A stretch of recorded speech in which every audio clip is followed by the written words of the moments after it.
You know what every car needs? An EGT gauge. Got this off Amazon probably 2 years ago.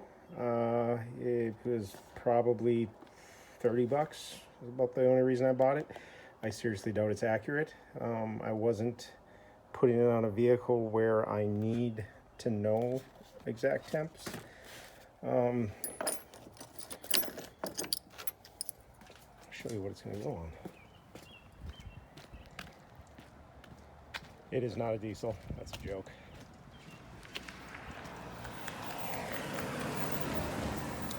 A 1997 Toyota Corolla with a 1.6. This is naturally aspirated. There's zero point in putting it in, which is exactly why I'm doing it.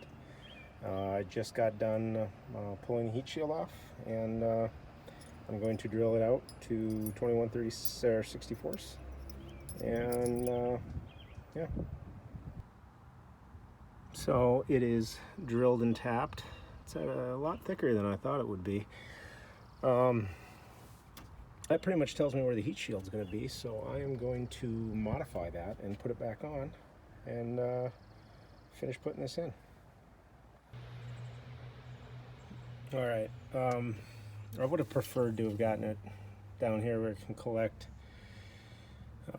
readings from all 4 cylinders, but because of how close it is to the radiator, I was only going to get it, we're only going to get 3. I don't know the number of the cylinders, but let's just say this is 1 and this is 4. We're going to miss 4 basically. But yeah, it's in there. So there's the probe installed. Yeah, my valve cover gasket's leaking real nice, but it allows oil to get to the alternator and lubricate it, so that's good. I did an excellent job of running the wire, and firewalls are there to keep fire away from you, so why put extra holes in them? You can just run it through the door. And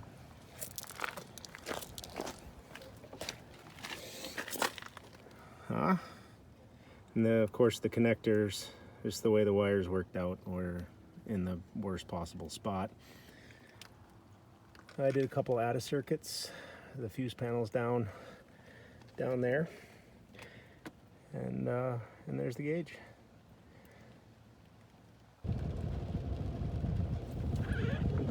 So idling, should drop down to about 475. This gauge says Celsius. Right, oh sorry, right there, but no way is it Celsius.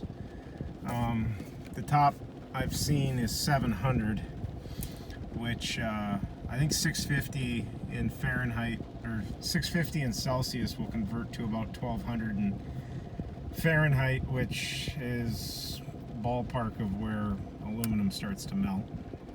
So I think this is actually in Fahrenheit. But yeah, I ran some wires, did some ATA circuits, and there she is. She even changed color. Fancy.